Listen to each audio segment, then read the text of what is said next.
Bonsoir madame, bonsoir monsieur, chers téléspectateurs de Communion Télévision, votre fidélité nous honore. Bienvenue à cette autre sortie de votre émission Décryptant votre plateforme d'édification, Décryptant.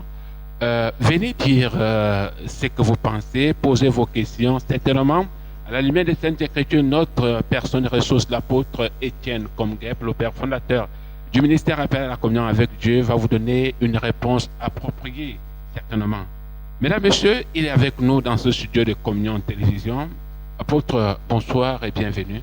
Merci, bonsoir Simon, bonsoir chers téléspectateurs, que la grâce surabonde sur vous et sur nous. Parce que si elle surabonde sur nous, alors elle surabondera sur vous. Soyez bénis, encore une fois de plus. Voilà, apôtre, avant de commencer, je vois cet assemblage des couleurs. Est-ce que c'est parce que vous voulez vivre dans l'unité avec vos vêtements?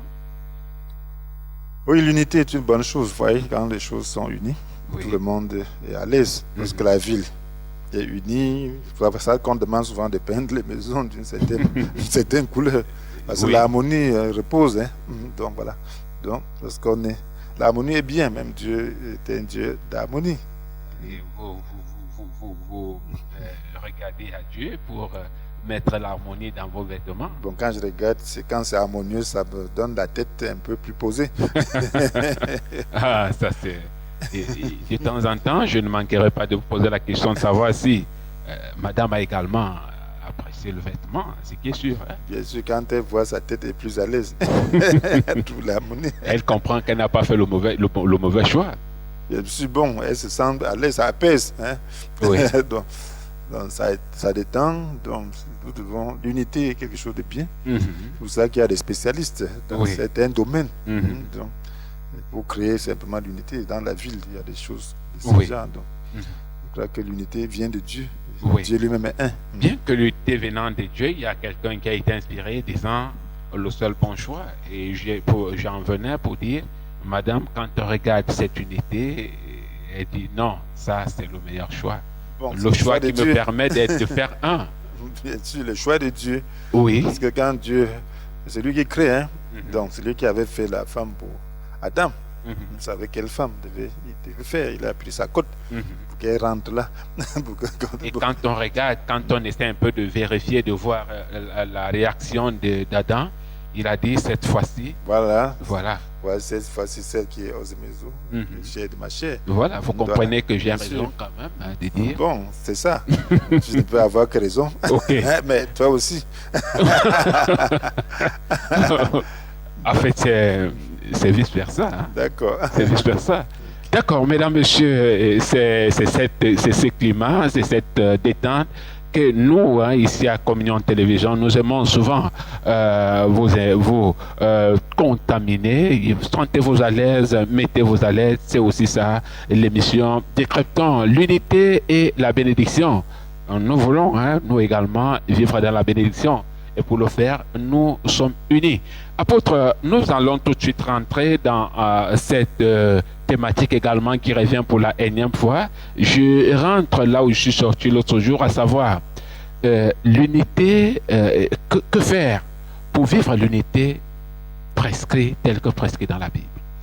Voilà, vous voyez, l'unité prescrite par la parole de Dieu doit Oui. se vivre. Mhm. Donc, parce que lorsque le Seigneur prescrit quelque chose et prie, voilà, vous voyez qu'il a prié le Père que nous soyons un, Oui. afin que le monde croie. Donc, cela veut dire que cela lui tient à cœur. Il y a quelque chose que nous devons faire. Il a déjà fait la prière. Il Oui. nous revient donc de prendre ça à cœur. Mhm. Donc, pour vivre cette unité, il faut déjà comprendre quelle est la valeur de cette unité, quelle Oui. est l'utilité de cette unité. Mhm. Que nous puissions comprendre que c'est quelque chose qu'on doit réaliser, qu'on doit construire. Oui. Donc, on trouve que c'est très important. Mhm. Donc, l'unité est très importante pour nous. Donc, et nous savons que nous ne sommes pas faits de manière à être un, tout naturellement. Oui. Donc, la chair est là. Il y a nos défauts, il y a nos styles. Et si on ne comprend pas cela, on ne pourra pas être un. Il faut être un aussi par rapport à une vision, Oui. et par rapport au commandement du Seigneur. Mhm. Donc, pour être un, il faut déjà s'engager Oui. à faire la volonté de Dieu. Oui. Et puis maintenant, s'engager aussi à se supporter. D'accord. Ok. Et s'engager à se servir les uns les autres. Oui. Et non se mettre simplement en avant. Parce que ce sont des choses qui désunissent. Oui. Donc Oui. là, il faut cultiver l'altruisme. Il faut chercher à voir l'autre, quel est son besoin. Oui. Et puis comprendre qu'il a quelque chose aussi à t'apporter. Mhm. Donc, comprendre que tout seul, on paie. Oui. Donc, on a besoin de l'autre et l'autre a besoin de nous. Qu'est-ce que nous pouvons donner à l'autre donc? Ok. Qu'est-ce que nous pouvons donner à l'autre? Bon, voilà, apôtre, je voudrais revenir, puisque cette thématique revient, nous allons entrer au niveau de la consécration. Avant de poser la question, je voudrais prendre quelques extraits de la Bible. Nous voyons cet homme de Dieu qui avait été envoyé pour aller oindre David. Et Samuel, voilà. Pour aller oindre David, qui est encore tout petit dans les champs. Oui. Voilà. Et moi, la question qui me taraude l'esprit, c'est de savoir, est-ce que c'était une consécration ou c'était une simple marque? D'abord, est-ce que c'était une simple marque? Voilà, il faut comprendre déjà le contexte dans lequel on se trouvait. Oui. De Samuel, c'était comme le premier prophète. Oui. Donc, bref, de celui qui a vraiment fait ce travail de prophète national au niveau national. Oui. Donc, et c'est lui qui a institué la royauté. C'est par lui que Dieu a fait instituer la royauté. Oui. Donc, la royauté, il fallait quelque chose il fallait une marque. Il fallait une confiance. Oui. Donc, alors, l'huile utilisée, c'était le symbole de l'onction, le symbole de l'esprit. Oui. Donc, le peuple avait confiance en lui. Lui portait l'esprit de Dieu. Oui. Il fallait qu'il le transmette à l'homme qui devait gouverner le peuple de Dieu. Oui. Donc, le symbole, c'était de mettre l'huile. Oui. Parce que c'est le Saint-Esprit qui qualifie.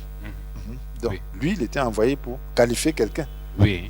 Par le Saint-Esprit, donc par ce symbole. Le Saint-Esprit devait qualifier. Donc, vous allez voir que par la suite, dès qu'il est consacré, l'Esprit commençait à agir. Oui. Donc, on a vu dans le cas de Saül, lorsqu'il a consacré Saül, a parlé à Saül, a versé l'huile, l'Esprit a commencé à se manifester en Saül. Donc, parce qu'on ne gouverne pas dans l'onction, par les capacités que Dieu donne. Donc, c'était une capacité que Dieu donnait à David. Oui. Mais il devait le faire en cachette parce qu'il y avait déjà un conflit. Donc Saül était prêt à tuer David s'il le voyait. Il a même essayé de le tuer à plusieurs reprises quand il s'est rendu compte que c'était qu'il allait que David devait le remplacer. Oui. Bon, voilà, la question que je posais tout à l'heure était de savoir est-ce que c'était une consécration à ce niveau-là. Est-ce qu'on peut parler de la consécration ou bien c'était la marque spéciale qui pouvait témoigner l'autorité que revêtait cet homme à ce moment-là? Bien sûr, c'est une consécration. Oui. Consacrer, c'est quoi? C'est mettre quelqu'un à part pour le service. Donc, c'était une manière de le mettre à part. Lui dire, voilà, l'onction t'est donnée pour servir désormais comme roi d'Israël, même si ce n'était pas encore public. Oui. Donc, oui. Bon, voilà, ok. Aujourd'hui, est-ce que, apôtre, vous êtes un homme de Dieu? Est-ce qu'il peut vous arriver un jour d'être poussé comme ça par l'esprit, d'entrer dans votre ministère, voir une personne qui est assise, voir en lui cet appel de Dieu et tout de suite verser l'huile d'onction sur lui? Parce que tout à l'heure, vous aviez dit tantôt, tout de suite après qu'il ait versé l'huile d'onction, il a déclaré des paroles qui ont eu effet dans sa vie. Oui, bon, aujourd'hui, ce n'est pas seulement de cette manière qu'on consacre. Ce n'est pas seulement avec l'huile d'onction. Donc, il faut qu'on comprenne bien le contexte. Nous allons voir que Moïse n'était pas consacré par l'huile d'onction.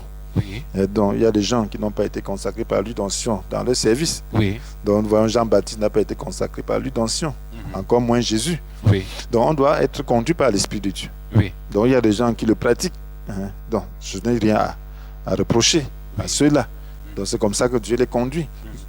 Donc, s'il m'arrive de prier pour quelqu'un, prie pour l'envoyer au service. Si on voit qu'il a un talent, si son cœur, on prie pour lui, que le Seigneur le soutienne, qu'il puisse avoir l'onction nécessaire par rapport au service auquel Dieu l'a appelé. Donc, ça arrive. Il y a des gens qui viennent vers moi, que je prie pour eux. Je suis en train de faire ceci, faire ceci. Je les accompagne. C'est une main d'association. Oui. Donc, on peut aussi envoyer des gens au service pour vous dire que voilà, nous sommes d'accord qu'avec le Saint-Esprit, que ce service, vous pouvez l'accomplir. D'accord. Voilà, si je comprends bien, c'est le plus important dans cette histoire, c'est la parole qui accompagne l'acte. Tout à l'heure, comme vous le disiez tantôt, l'homme de Dieu avait déclaré des paroles et ces paroles ont accompagné l'acte. Vous également aujourd'hui, vous le faites comme ça. Bien sûr, quand le Saint-Esprit vous conduit à le faire. Oui. Lorsque vous voyez, vous voulez que l'œuvre de Dieu avance. Oui. Oui, c'est important de le faire, d'encourager, puisque David, Dieu a vu son cœur. Oui. Et Dieu a dit qu'il a trouvé quelqu'un, un fils d'Isaïe, qui est selon son cœur, l'homme selon son cœur. Ah, donc c'est Dieu d'abord qui voit. Ensuite, il envoie. Il a envoyé Samuel. Donc il faut que la personne reçoive un vrai appel par rapport à ce qu'il est en train de faire. Oui. À ce qu'elle est en train de faire. Donc que ce soit un vrai don et que le cœur soit un cœur de serviteur. Oui. Donc on ne consacre pas quelqu'un pour juste le positionner, pour dominer, pour qu'il se sente important. Oui. Donc c'est pour accomplir un service, c'est pour servir et non se faire servir. Oui. D'accord. Bon voilà, nous allons donc parler de l'équipe. Quelle est l'importance pour l'Église de jeter un coup d'œil au niveau de l'équipe de football? Voilà, vous voyez, Jésus utilisait les images que les gens comprenaient. Oui. Il utilisait le chant, il utilisait, bref, les animaux, il utilisait tout ce que le peuple connaissait à son époque. Il utilisait des histoires faciles à comprendre. Aujourd'hui, nous avons l'équipe. Donc, quand on parlait de la guerre, on savait de quoi il était question. Oui. Mais aujourd'hui, lorsqu'on parle d'équipe de football, tout le monde sait de quoi il est question. Oui. Donc, ça peut être une image pour communiquer certaines vérités qu'on ne peut pas facilement transmettre. D'accord. Bon, voilà, nous allons un peu nous attarder sur l'équipe de football parce que vous nous y conduisez. Voilà, en faisant allusion à une équipe de football, pouvons-nous copier leur fonctionnement? Une image ne traduit pas de manière parfaite la chose. Donc, il y a des choses qu'on peut prendre, il y a des principes qui peuvent nous éclairer par rapport à l'Église, par rapport à notre travail. Parce qu'en réalité, Dieu voudrait qu'on travaille en équipe. De travail en équipe, Jésus a envoyé les gens 2 à 2. Il avait 12 disciples qu'il coordonnait. Il coordonnait leur travail. Il a voulu que l'Église soit un lieu où les gens sont un, où les gens travaillent en équipe. Donc, on peut prendre l'exemple de l'équipe, d'une équipe de football. Et puis, ça peut nous aider à comprendre comment travailler en équipe. Ok. Bon, voilà. Je voudrais donc, puisque nous sommes au niveau de l'équipe, voir un peu, prendre quelques aspects de l'équipe de football. Peut-être vous pourriez transcender ça au niveau de l'Église, pour qu'on essaie un peu de voir le plus important, quel est l'enseignement que chacun peut retirer, parce qu'en réalité, tel que vous l'avez dit tantôt, chaque image qui est produite devant nous doit nous apporter un plus, doit peut-être nous apporter un plus dans notre manière de fonctionner, soit dans notre façon d'agir. Bon, voilà, maintenant, il arrive que en tant qu'unis, on parvient à remporter, en n'étant pas unis bien évidemment, parlant de l'équipe du football, on parvient quand même à remporter des victoires. Est-ce qu'à ce niveau on peut copier? On peut regarder la victoire, on ne regarde pas l'intérieur, mais on regarde quand même la victoire. Bien, une équipe qui ne s'unit pas ne peut même pas remporter la victoire. C'est difficile. Parce que l'équipe qui ne va pas pour gagner ne gagnera pas. Donc, l'équipe au moins unie par rapport au but qui est de gagner. Une équipe qui ne va pas pour gagner, il n'y aura pas d'effort. Donc, on ne pourra pas faire d'effort. Les gens ne seront pas engagés. Par exemple, si une équipe, on dit que voilà, on n'a plus rien ni à gagner, à perdre dans ce match. On vend le match, on ne va pas pour gagner, on va perdre de toute façon. Donc, en réalité, l'équipe, dans son fonctionnement normal, va pour gagner, pour loger des buts. Et tout le monde donc, est engagé dans cet objectif. Oui. Donc, les actions des uns et des autres, parce qu'il y a différents talents, différentes positions, donc différentes fonctions des uns et des autres. Donc, tout ça est coordonné pour pouvoir loger des buts. Oui. Et ne pas encaisser. Oui. Bon, voilà, quand je parle de l'unité, j'essaie un peu de voir un peu des joueurs qui ne s'entendent pas. C'est-à-dire qu'ils jouent ensemble, mais ils ne s'entendent pas. Après le match, il n'y a pas de bonjour, pas de communication, pas ci, pas ça. Mais quand même au stade, on se rend compte que, étant bon dribbleur, il peut prendre le ballon au centre, il dribble, il essaie un peu d'effacer, de tenir en respect l'équipe adverse. La défense également, il loge le but. Et maintenant, si qu'est-ce que je dis? Si l'arbitre arrivait à siffler la fin de match, ils auront quand même remporté. Bon, c'est souvent difficile qu'on mette des joueurs qui ne s'entendent pas. Jouer dans les positions, ils doivent se changer les passes. Oui, en réalité, un coach, moi, bon, je ne suis pas un grand footballeur, mais je sais que dans le principe, on veut un climat. Oui, un climat serein. Donc, on veut que les gens puissent se changer de passes librement, même si on ne s'aime pas. Donc, il y a un objectif qui unit les joueurs. Donc, en réalité, le coach, s'il remarque qu'il y a des différends qui ne permettent pas que les uns et les autres se passent des balles, il ne pourra pas vous mettre ensemble. Donc, mais si à l'arrivée que ça se passe, peut-être le différend arriver sans que le coach sache, ça peut arriver, oui. Donc, marque le but, on ne peut pas copier ça de toutes les façons. Bon, voilà, quand on parle de l'ascension d'un joueur, est-ce que l'ascension d'un joueur peut régler un détail au sein de l'équipe? Bon, lorsque... Peut-être l'ascension est là, peut-être l'équipe peut suivre, mais est-ce que cette ascension peut régler un détail?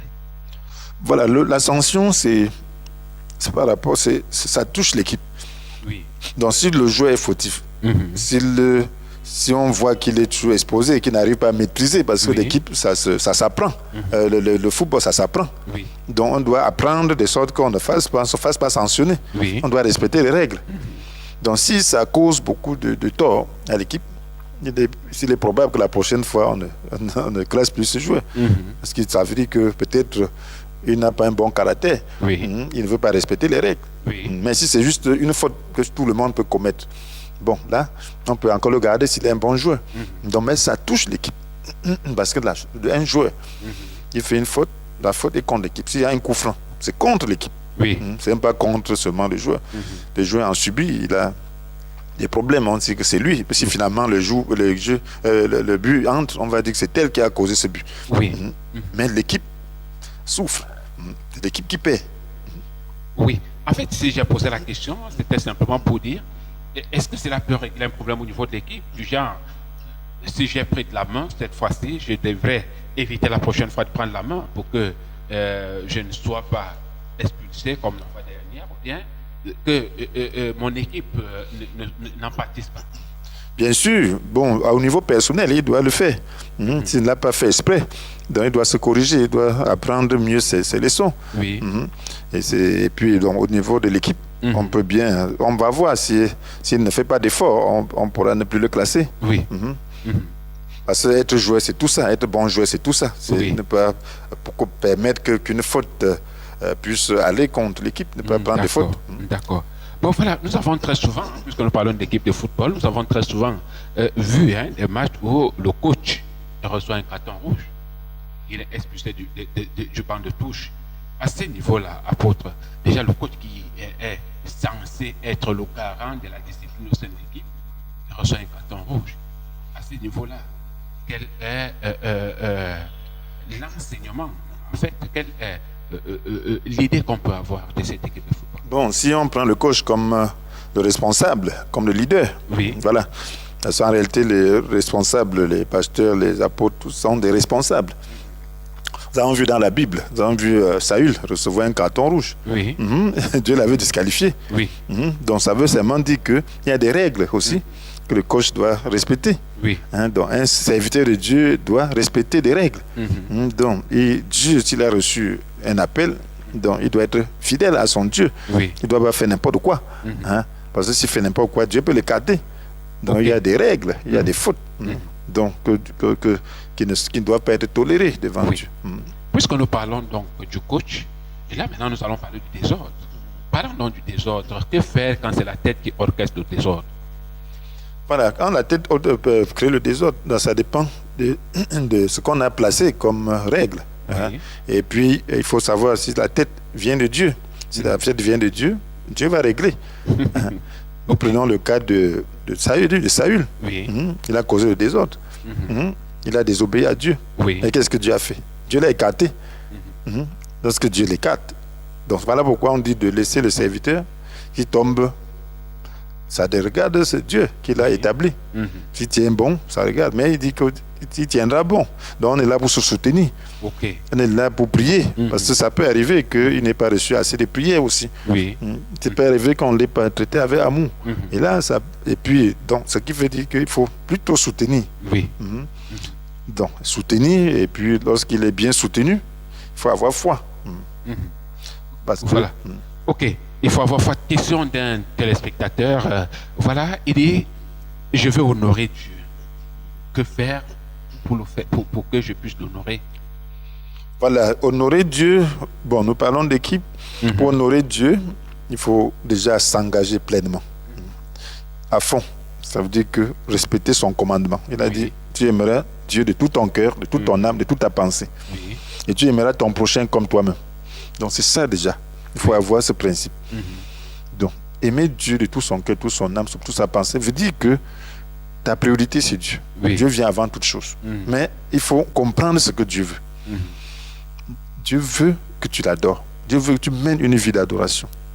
Une vie d'adoration, c'est une vie, un cœur libre. Oui. Que tu ne portes pas de soucis. Que tu lui fasses confiance. Oui.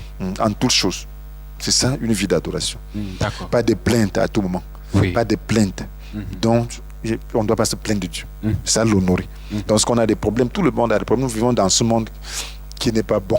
Ok. Mais il faut savoir que Jésus a vaincu et exploiter les moyens qu'il a donnés pour vaincre le monde. Il a dit, j'ai vaincu le monde. Ces moyens, c'est la parole de Dieu. Ces moyens, c'est la prière. Ces moyens, c'est écouter davantage. Ces moyens, c'est être ensemble dans une équipe pour se soutenir mutuellement. Oui. Donc, et là, ce sera plus vivable, beaucoup plus vivable. Ok. Et aimer son prochain comme soi-même. Donc, prendre soin du corps. Puis, on va voir que le Saint-Esprit va nous aider à rendre la vie heureuse. D'accord. Donc, être joyeux, parce que là, on est dans son monde. Le Saint-Esprit va nous aider à rendre la vie heureuse. Mais, vous avez parlé de la pédagogie. Vous disiez tantôt que Dieu est pédagogue. Pour ceux-là qui comprennent, qui entendent les choses, ils ne savent pas, en fait, ils n'ont pas trop poussé avec, je peux dire, le français, d'une manière terre à terre. Qu'est-ce que vous voulez dire par là? Ça veut dire que Dieu a des capacités d'enseigner, de faire comprendre, donc de faire comprendre le message. Donc, il fait tout et tout, il utilise des moyens, des techniques qui favorisent la bonne compréhension du message qu'il veut faire passer. Ok, d'accord. Voilà, maintenant s'il faut revenir sur les mêmes choses, sur les mêmes détails. En fait, pendant que nous sommes à l'église, chaque jour on te dit la même chose, Et s'il faut le faire, peut-être à dessein ou à volonté, où est la place du Saint-Esprit? Bien dit, la même chose, c'est trop dit. Parce qu'en réalité, Dieu a un seul message. Un seul. Il veut amener l'homme au but. Le message, c'est quoi? Le message de Dieu, c'est quoi? Que l'homme a péché. Il est privé de la glorieuse présence de Dieu. Mais Dieu s'est chargé de le restaurer en envoyant Jésus-Christ. Donc, il le restaure dans son état de gloire et même dans un état plus glorieux. Donc, il faut la collaboration de l'homme. Il faut croire en Jésus. Et puis, accepter d'être transformé en son image. Le but, donc, c'est Christ. Le but, c'est Christ. Donc, Dieu veut amener l'homme à ressembler à Christ. Un point entrée. Donc, tout ce qu'on fait, c'est des répétitions, c'est des points pour pouvoir atteindre cet objectif. Voilà. Maintenant, puisque nous parlons de l'unité, la question que je pose, une simple question, est-ce que l'unité est forcée? L'unité peut pas être forcée parce que l'unité, c'est l'unité de cœur. On peut forcer quelqu'un à être un parce qu'on ne peut pas le forcer parce que c'est question de cœur. Tu ne peux pas forcer quelqu'un pour amener son cœur à quelque chose. Et tu peux le forcer physiquement, mais à l'intérieur, il refuse. Soit il peut faire, Il peut simplement semblant. pour essayer de te Oui, plaire, mais il peut être alors- la mère. Peut être la mère étant en désaccord avec toi, fortement.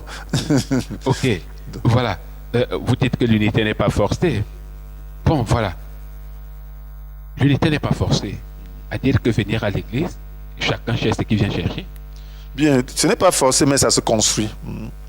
Oui, ça s'apprend. Non, parce qu'on peut ne pas vouloir être un, Oui. parce qu'on est ignorant. Mais c'est quand on sait que c'est ça le but, et qu'on en profitera, que tout le monde en gagnera, alors là, on peut s'ouvrir pour pouvoir parvenir à cela. Parce que l'unité, il faut perdre de quelque chose. Oui.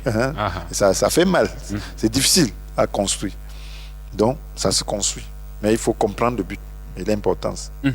Ça se construit l'unité, il faut comprendre le but et l'importance. Mesdames, messieurs, chers téléspectateurs, nous allons prendre une petite ponctuation musicale. On se retrouve tout de suite derrière.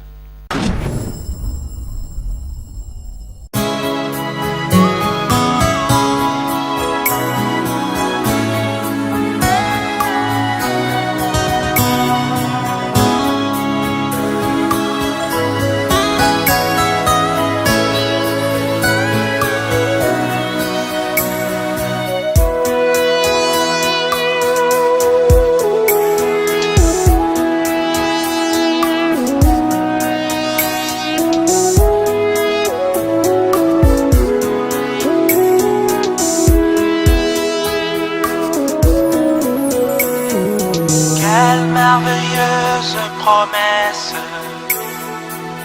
qui ne faillira jamais. Jésus le même hier, aujourd'hui et toujours, changeant que de forme.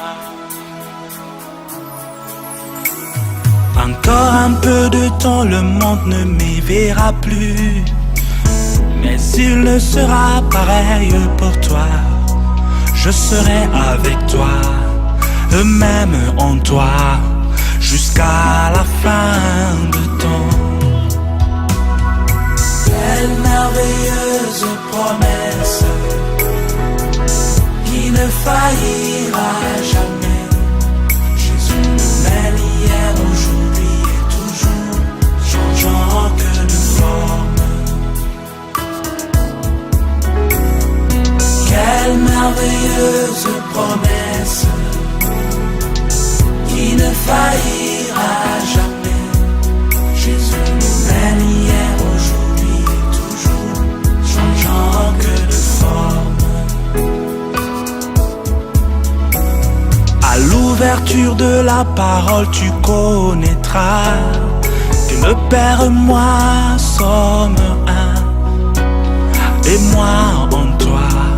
Nous tous trois formons qu'un seul être. Quelle merveilleuse promesse qui ne faillira jamais. Jamais. Même hier, aujourd'hui et toujours, changeant que de forme. Quelle merveilleuse promesse qui ne faillira jamais. Jamais. Même hier, aujourd'hui et toujours, changeant que de forme. Si mes paroles demeurent en toi, rien ne te sera impossible. Cet union invisible entre toi et moi t'es dans toute mon autorité. Quelle merveilleuse promesse qui ne faillira jamais. Jamais. Même hier, aujourd'hui et toujours, changeant que de forme.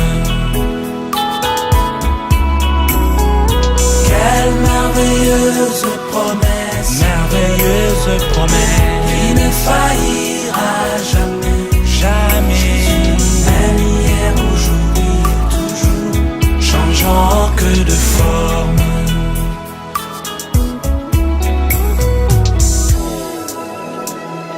Le Père, le Fils et le Saint-Esprit, c'est le même Dieu gardant dans sa nature, ne changeant que de couverture. Car tout ce que Dieu était a été déversé en Christ. Et tout ce que Christ était a été déversé dans l'Église. Amen. Jésus, même hier, aujourd'hui et toujours, changeant que de forme. Oh oui, c'est vrai. Quelle merveilleuse promesse, Merveilleuse promesse. il ne faillira Jamais. Jésus le même hier, aujourd'hui et toujours, changeant que de forme.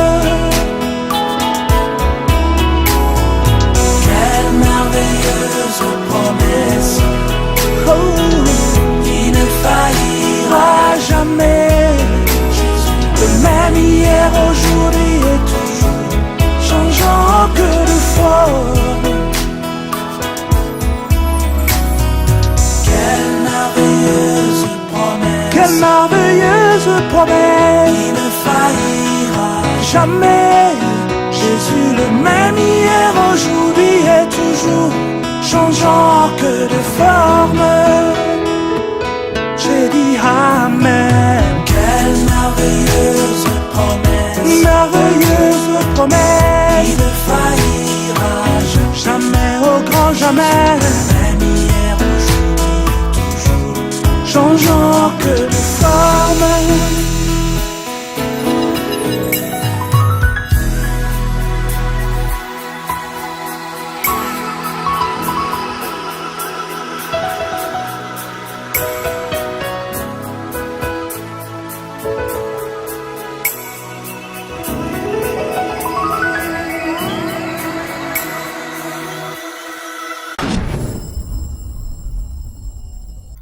Retour dans ce studio après cette ponctuation musicale, mesdames, messieurs, vous qui venez de vous connecter à l'instant, vous êtes bel et bien sur Communion Télévision, l'émission que vous regardez, décryptant votre plateforme. Vous pouvez envoyer votre SMS, votre préoccupation au numéro de téléphone qui défile au bas de votre petit écran. Je peux les rappeler ici, le 699 66 28 32 ou le 675 41 75 47. Deux codes d'accès, mesdames, messieurs, pour apporter votre contribution ou poser la question suite à la thématique. Nous parlons de l'unité et la bénédiction.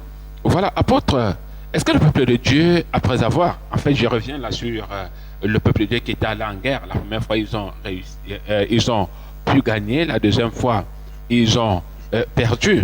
Est-ce que donc le peuple de Dieu, après avoir perdu la guerre, ne s'est pas remise en cause après cet échec, bien sûr?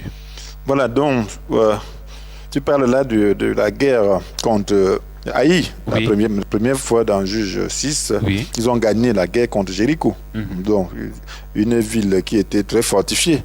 Donc, et Dieu a fait éclater sa gloire en renversant ses murs. Oui. Donc, ses portes étaient barricadées et tout. Mhm. Donc, maintenant, la deuxième fois, alors, ils avaient commis une infidélité. Il y avait, plus précisément, il y a Akan Oui. qui a commis une infidélité en prenant des choses qui étaient dévouées à l'Éternel. Oui. Donc, alors, il avait pris un manteau, il avait pris un lingot d'or, alors que Dieu avait dit de lui consacrer tout, de ne rien toucher. Oui. Alors, ça a fait donc que le peuple, que Dieu considère le peuple comme étant infidèle. Ils ont perdu donc la bataille contre Haï, qui était une petite ville. Oui.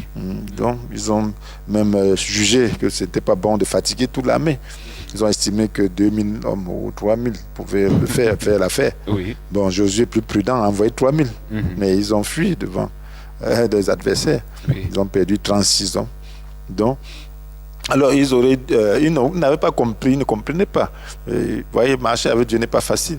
Oui. Peut-être Josué doutait encore, disant, ah Dieu, comment toi tu peux nous laisser comme ça? Qu'est-ce qui s'est passé? Et si toi tu n'es pas fidèle? Hier tu as fait ceci, on était très content. Voilà ce que tu fais encore maintenant. Tu nous laisses massacrer comme ça, c'est pas normal. Oui. Voilà, il priait comme ça, il priait Dieu, il priait Dieu, il priait Dieu. Dieu a dit, mais tu fais quoi là? C'est pas ça que tu devais faire. Le peuple a péché, Israël a péché. Donc il n'a pas dit qu'Akan a péché, mais le peuple a péché. Oui. Donc il aurait pu, s'il comprenait déjà le principe de Dieu, il devait déjà comprendre qu'il y a un problème parmi le peuple. Mais ce n'est pas ce qu'il a compris Oui. dans un premier temps. Il a D'accord. pensé d'abord que le problème était au niveau de Dieu. qui les a abandonnés. Dieu n'abandonne pas pour rien. Dieu est fidèle de son côté, il est fidèle. Donc, il ne peut pas abandonner pour rien.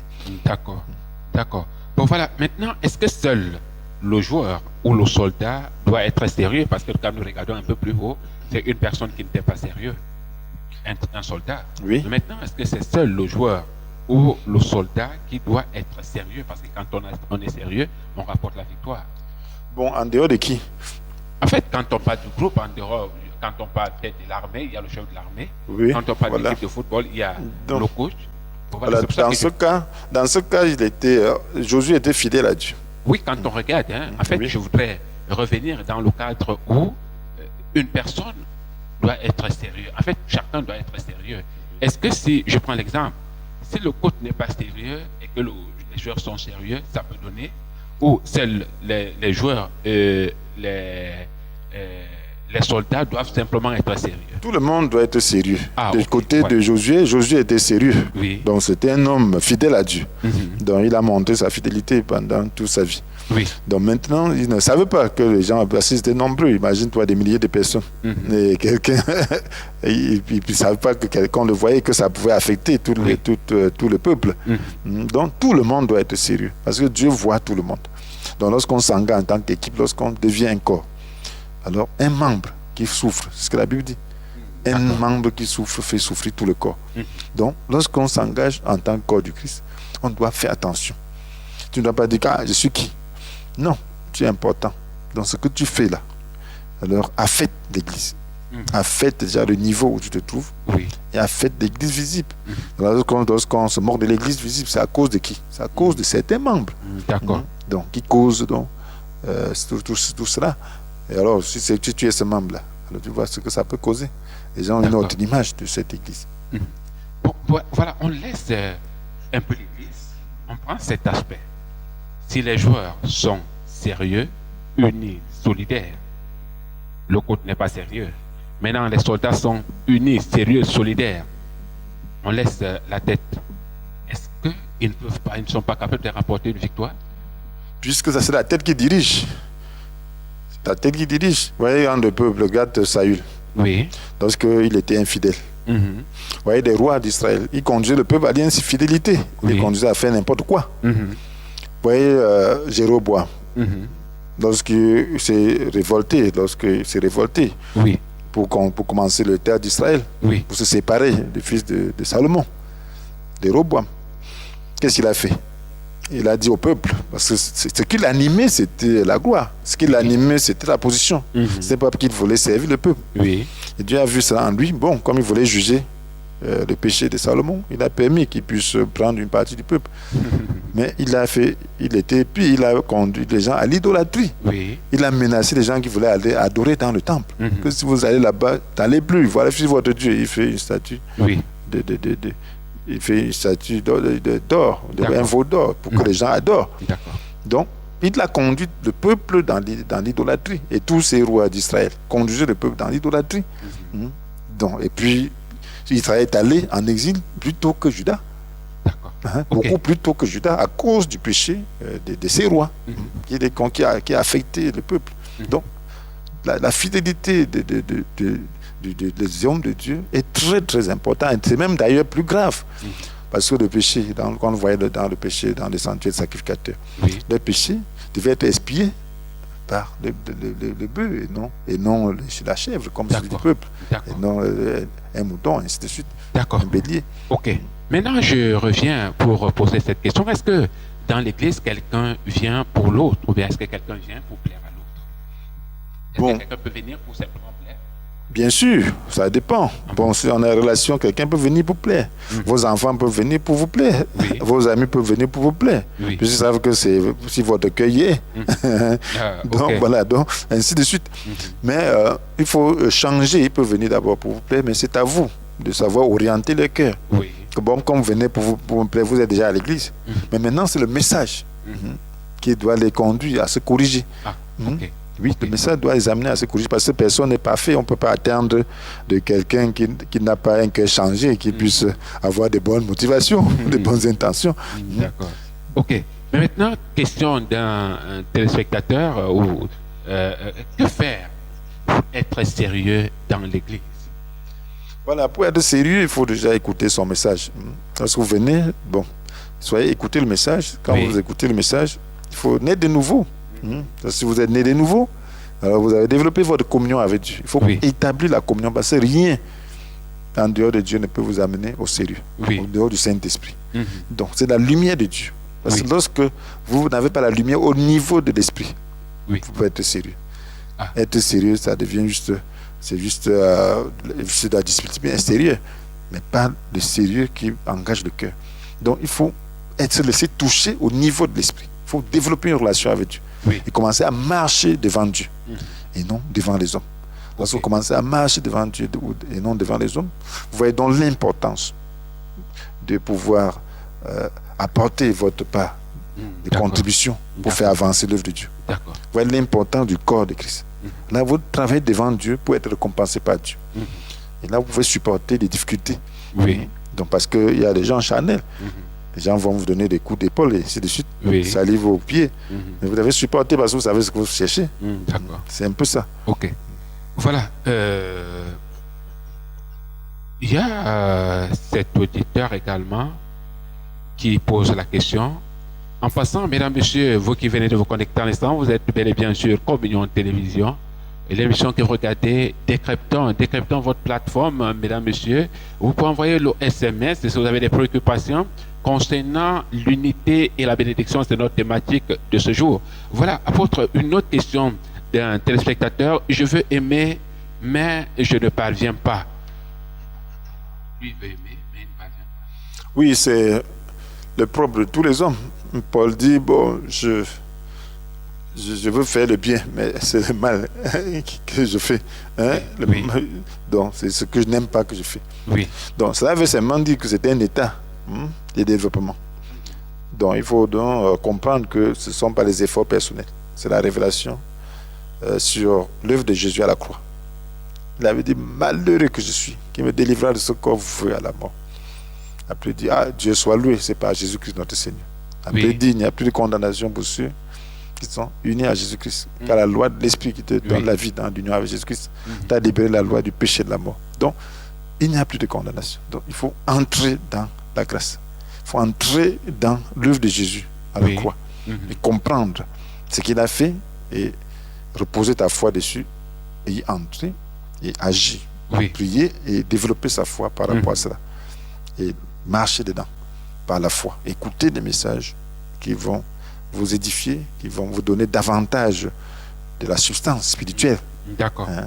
Ok. Voilà. Quel est le bénéfice que je peux obtenir en acceptant de changer? Voilà une autre question. Apôtre. Voilà, quand on change, on a tous les bénéfices. La chair nous conduit à la malédiction. La chair a été maudite à la Oui. croix. Donc lorsqu'on marche dans la chair, on marche dans la malédiction. Lorsqu'on change, on est béni. On appelle la bénédiction de Dieu. Voilà un enfant qui fuit la maison. Les parents sont riches, mais il commet toujours des bêtises.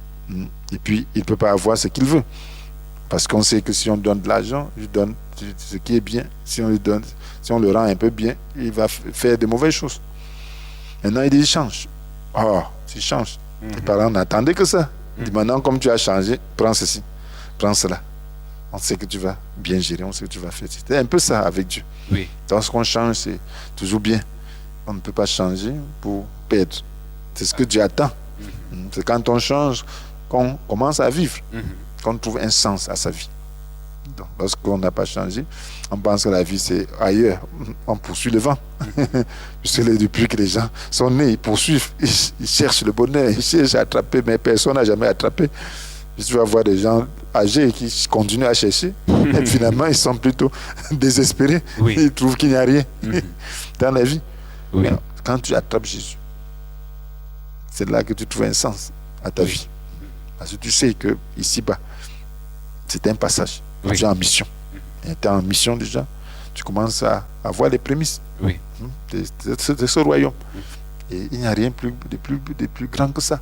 C'est ce que j'ai trouvé pour ma part.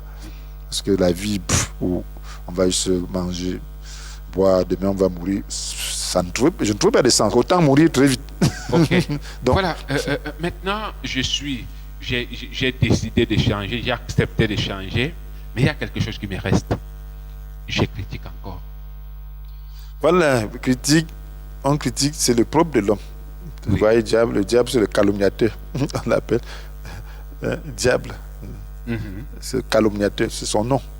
Calomniateur. Donc, il y a un peu du diable. Nous sommes dans un vide, dans un environnement de diable. Donc, ce que Dieu nous demande, c'est de ne plus critiquer, d'avoir l'amour. Parce que la critique, c'est un peu d'orgueil. Oui. Tu critiques, tu dis, bon, il a fait ceci, je ne peux pas faire ça. Ça, c'est l'orgueil. Donc, il faut s'abaisser. Si tu as l'humilité, tu vas dire, il a fait ceci, mais qu'est-ce qu'il a poussé à faire cela? Pourquoi il ne peut pas changer? Et prier pour lui. Prier pour lui, comprenant toi-même que tu es aussi faible dans certains domaines. D'accord. Donc, si on te critique, ça ne te fera pas plaisir. Donc, autant voir les choses de cette manière, il faut se faire enseigner et comprendre que la critique n'est pas bonne. Et quand tu critiques ailleurs un frère, tu es en train de critiquer Christ. Voilà. Cette dernière question, nous la prenons. Peut-on vivre dans l'unité si on n'a pas cru? L'unité sera dans quel sens? Donc, parce que l'unité, c'est par rapport à la volonté de Dieu.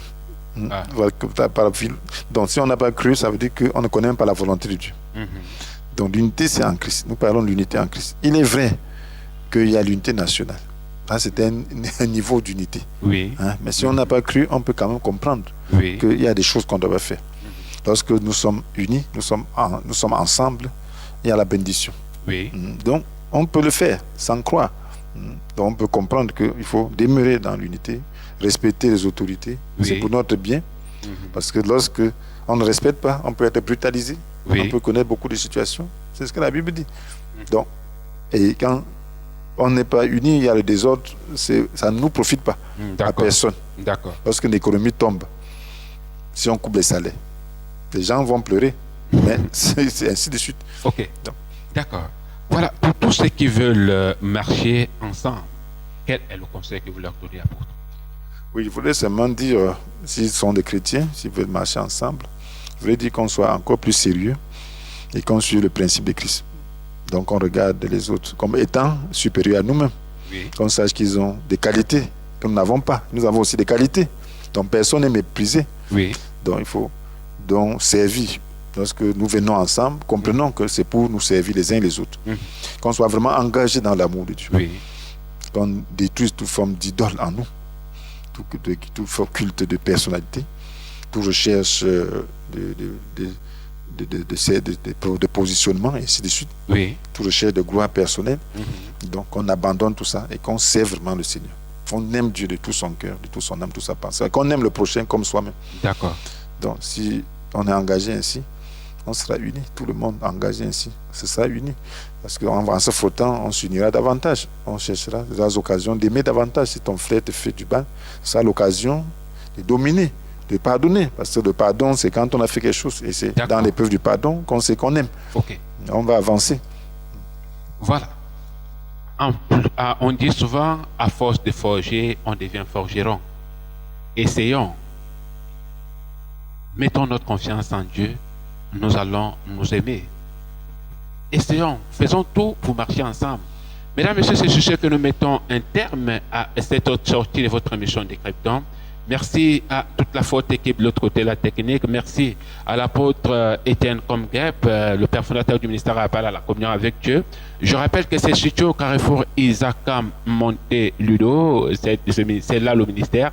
Vous avez besoin de conseils, vous avez besoin de savoir un peu plus. Venez simplement à ce niveau-là. Vous allez rencontrer l'homme de Dieu. Esprit pour Magicine, restez scotché, Communion Télévision, les programmes se poursuivent. Quant à moi, très bientôt sur les ondes. Merci.